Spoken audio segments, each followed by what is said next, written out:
প্রধান জনাব তারেক রহমান সাহেব গণভোটে হায়ের পক্ষে তিনি ক্যাম্পেইন করতে বাধ্য হয়েছেন। আমি জিজ্ঞাসা করি, উপরে এক কথা তলে তলে আরেক কথা বলে, এটাকে আমাদের দেশে কি বলে? বলা হয় রাজনীতির দুই বুনিয়াদ, দুটি নীতি জাতির সামনে স্পষ্ট। এক হলো মুনাফিকের রাজনীতি, আর এক হলো সুবিধাবাদের রাজনীতি।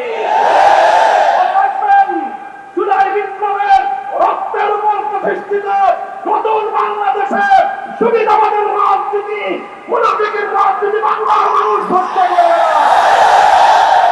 জনগণের পক্ষে, দেশের পক্ষে আপনারা যদি অবস্থান গ্রহণ করতে ব্যর্থ হন, দেশের জনগণের স্যান্ডেক্টকে যদি আপনারা বিভ্রান্তি প্রদর্শন করেন, বারবার বলছি, এদেশের জনগণের জনরায়কে যদি হাইকোর্ট দেখান, এদেশের জনগণ রাজপথে আপনাদেরকে মোকাবেলা করবে ইনশাআল্লাহ।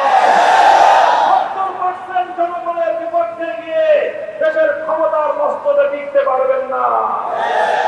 শহীদ জিয়াউর রহমান, বেগম খালেদা জিয়ার সন্তান, কান খাড়া করে শুনে রাখেন, জনতার বিরুদ্ধে গিয়ে এম হাসান আজিজ মার্কা নির্বাচন করার চেষ্টা করলে পরিণাম শুধু আপনারাই বুঝবেন তা নয়, আপনাদের অপকর্মের কারণে দেশপ্রেমিক রাজনৈতিক সংগঠনগুলোর নেতা কর্মীরা 28 আগস্ট কিভাবে রক্ত দিয়েছে ঢাকার রাজপথে বাংলার মানুষ সে কথা ভুলে যায় না।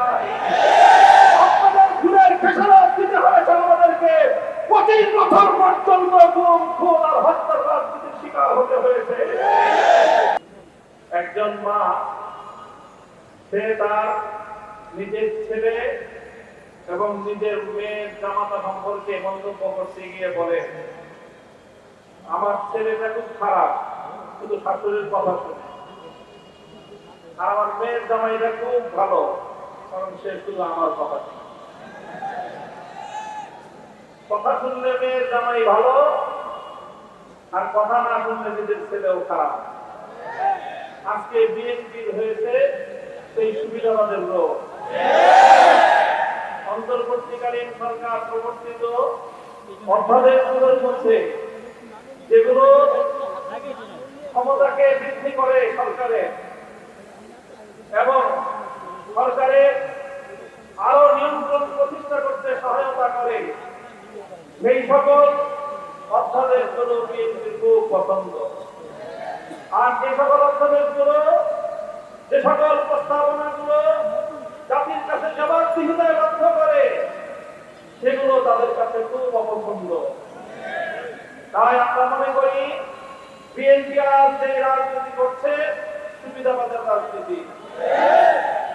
আমরা নির্বাচন পূর্ববর্তী সময়ে বিএনপির আরেকটি চরিত্র লক্ষ্য করেছি, সেটা হলো তলে তলে বিএনপি সারা দেশে গণভোটে ন্যায়ের পক্ষে ক্যাম্পেইন করেছে, কিন্তু প্রকাশ্যে সে ন্যায়ের পক্ষে কথা বলার দুঃসাহস তাদের ছিল না, সেই সৎসাহস তাদের ছিল না।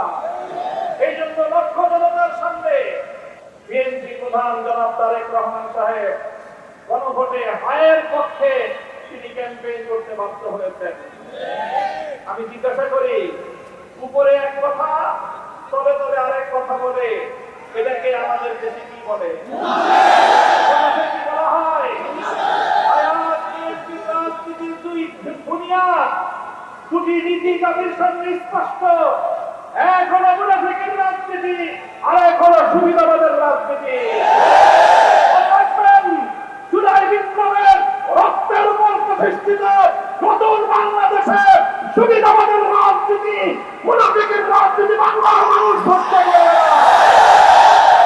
জনগণের পক্ষে, দেশের পক্ষে আপনারা যদি অবস্থান গ্রহণ করতে ব্যর্থ হন, দেশের জনগণের স্যান্ডেক্টকে যদি আপনারা বিভ্রান্তি প্রদর্শন করেন, বারবার বলছি, এদেশের জনগণের জনরায়কে যদি হাইকোর্ট দেখান, এদেশের জনগণ রাজপথে আপনাদেরকে মোকাবেলা করবে ইনশাআল্লাহ। 70% জনগণের বিপক্ষে গিয়ে দেশের ক্ষমতার মস্তকে টিকতে পারবেন না।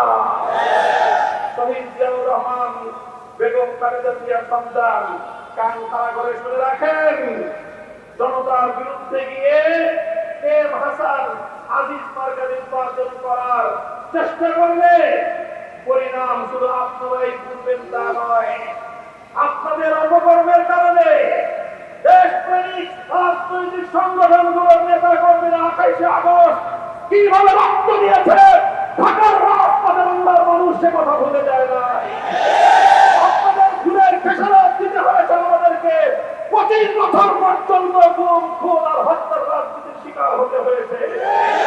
তাই আমরা চাই ভালোই ভালোই দেশ পরিচালনা করেন, জনগণের রায়ের প্রতি শ্রদ্ধা প্রদর্শন করেন, অন্যথায় রাজপথে সংসদে আমরা আপনাদেরকে মোকাবেলা করবো ইনশাআল্লাহ।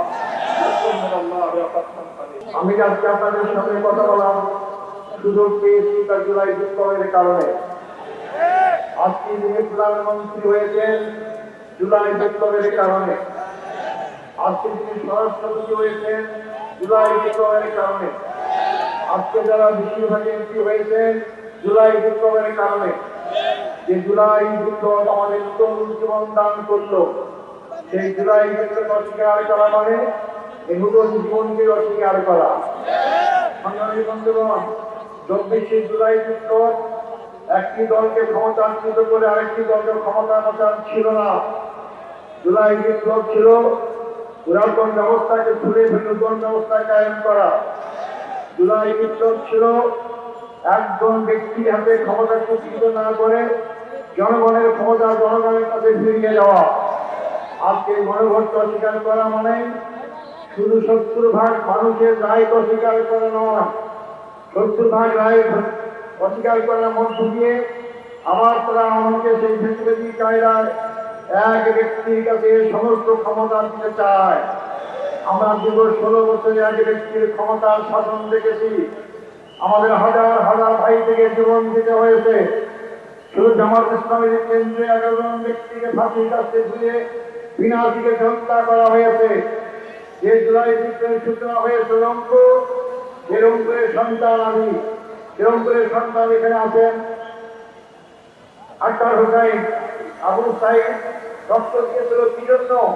সেটা ছাত্র নেতা ছিল, তার রক্ত চলে গেলে সে ক্ষমতায় যাবে আশা রক্ত দেয়নি, একটা পরিবর্তন চেয়েছিল।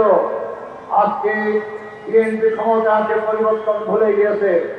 সংগ্রামী ভাই বন্ধুগণ, আমাদের আন্দোলন কোন দলের বিরুদ্ধে নয়, আমাদের আন্দোলন জনগণের বিপক্ষে অবস্থান নিয়েছে তাদের বিরুদ্ধে। আমরা সকল সময় জনগণের পক্ষে থাকি। আজকে একজন ব্যক্তির কাছে ক্ষমতা প্রতিহত করার মাধ্যমে যদি আপনারা দুঃস্বপ্ন দেখেন আমার জোর করে ক্ষমতা থাকতে পারবেন, প্রকার স্বর্গে বাস করছেন। মনে করেন 1 টাকা সরকার আন্দোলনের কথা, 1 টাকা নাকি পাগল ছাগল ছাড়া কেউ বোঝে না। আপনারা অস্বীকার করলেন, আন্দোলন দমাবার চেষ্টা করলেন, শেষ পর্যন্ত মানলেন, এমন ভাবে মানলেন 1 টাকার হলো আপনারা ক্ষমতা আসতে পারলেন না। জনগণের বিরুদ্ধে অবস্থান গ্রহণ করবেন না, আমাদেরকে রাষ্ট্রপতি আসতে বাধ্য করবেন না। রাষ্ট্রপতির আন্দোলনের ফলাফল সরকারি দলের জন্য কোন সুরক্ষা অবস্থা হয়নি, কোন সময় হবে না। আমাদেরকে অত্যাচারে ভয় দেখাবেন না। সবগুলো পার করে আজকে বয়সে আমরা এসেছি। সময় থাকতে যদি দেশ ভোট চালাতে চাও, মানব ভোটকে রায়কে মেনে নেন, কার্যকর করেন, জনগণ আপনাদেরকে ভালোবাসে শ্রদ্ধা করবে। আর যদি অপেক্ষা করেন, আপনারা সংখ্যাগরিষ্ঠের কারণে এই সংখ্যাগরিষ্ঠ কিভাবে হয়েছেন আপনারা ভালো করেই জানেন। ভোটের ফলাফলে আপনারা ইঞ্জিনিয়ারিং করে আজকে এই ক্ষমতায় এসেছেন, আপনারাও জানেন, জনগণও জানে। এই জন্য আপনারা জোর করে সংখ্যা সর্জন করে জোর করে দেশের জনগণের উপর চাপিয়ে থাকতে পারবেন না। আমাদেরকে রাজপথে অবস্থান করতে বাধ্য করবেন না। যেটা সংসদে সমাধান করার চেষ্টা করুন। যদি সংসদের কথা যদি আপনার রাজপথে আনতে দেন, রাজপথের আন্দোলন জনগণের কোনো সময় বিফল হয়নি, সফল হবে ইনশাআল্লাহ। একটা দল তো পালিয়ে গিয়ে একটা দেশে আশ্রয় পেয়েছে। জানি না আপনাদের সেই পরিস্থিতি সৃষ্টি করতে চান, আপনার জায়গা কোথায় হয়ে যাবে তা জানি না। ভাই বন্ধুগণ, আজকে এমন এক সময় আমরা এই আন্দোলন গড়ে তোলার চেষ্টা করছি যখন দেশের সাধারণ জনগণ জ্বালানি সংকটে ভুগতেছে। আজকে আমরা সংসদে দেখতে পাই মন্ত্রী বিবৃতি দেয় জ্বালানির সংকট নাই। জ্বালানির সংকট যদি না থাকে আপনার কর্মঘণ্টা কমাই দেবেন কেন? স্কুল বন্ধ করার চেষ্টা করছেন কেন? হাজার হাজার গাড়ির লাইন কেন? তাই আপনারা বলতে চাই অবিলম্বে জ্বালানির সংকট চালান। শুনতে পাচ্ছি আপনারা দাম বাড়াবেন। যদি দাম বাড়ান আমরা একটা প্রস্তাব থাকবে আপনাদের কাছে। আপনাদের কাজ দিতে অভ্যস্ত, ফ্যামিলি কাজ দেন, অমুক কাজ দেন, দাম বাড়াবেন, আমাদের জ্বালানি কাজ দেবেন, সবাইকে জ্বালানি কাজ দেন। আমরা দাম বদলাবদলি করবো না। সংগ্রামী ভাই বন্ধুগণ, আপনারা জাতিকে সত্য কথা বলুন, সত্য কথা শরীরকে তুলে ধরুন, তাহলে জাতি আপনাদের ক্ষমা করবেন না। সংগ্রামী ভাই বন্ধুগণ, আসুন এই আন্দোলনের সূচনা যদি সংসদে ফয়সালা না হয়, আপনার বৃহত্তর আন্দোলনের প্রস্তুতি নেন।